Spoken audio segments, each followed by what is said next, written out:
Lord of the Rings. I'm Charlie Vickers. I've interviewed a lot. So Nice. Lord Sauron. Season 1, he's a hero. Mm-hmm. Season 2, he's a hidden villain. What was the process of arcing him for the first 2 seasons? His journey, and then Yeah, I had to lay the groundwork for that. The first thing I said when I got hired on Rings of Power, and we were going to look at the first episode, and I said, "What's the deal with the stranger? What's the deal with Sauron?" And everybody went ice cold. They looked around like, and I said, "Look, guys, I got to tell you, I understand NDAs. I understand security. I understand that there's only a few people on this show that you are safe to tell all of this to.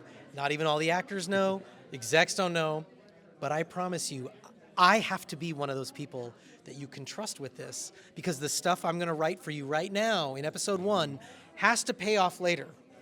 And they were like, I was basically like, take a deep breath and just tell me everything, you know?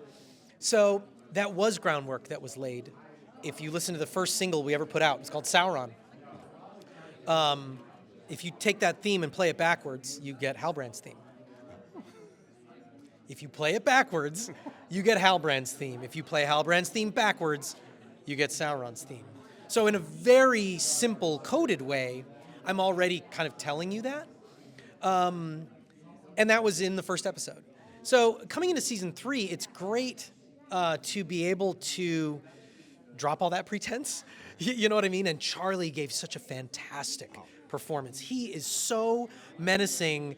It's almost impossible for me to remember it's even the same actor who played Halbrand, who was so inviting and vulnerable.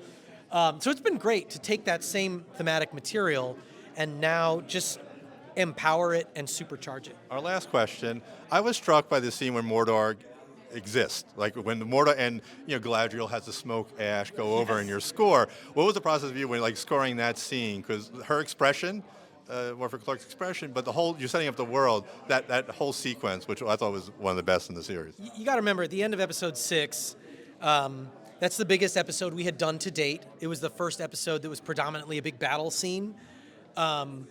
I felt like Morpeth. She just sees the thing explode, and she's just like, okay.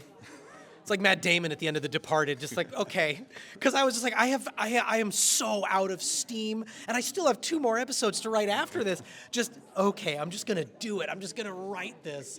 That's when I knew I would be able to survive Rings of Power, right? Because I thought, if I can do this, man, I can do anything. And I felt that way again at the 7th episode of the 2nd season, the Eregion battle, where I was just like, oh my God, you guys.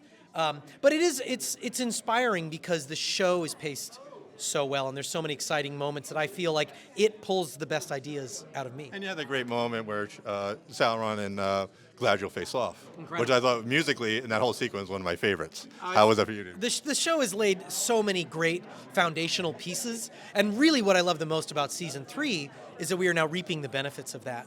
It is so exciting to watch these characters face off now with 2 seasons of connection. It's really, really cool.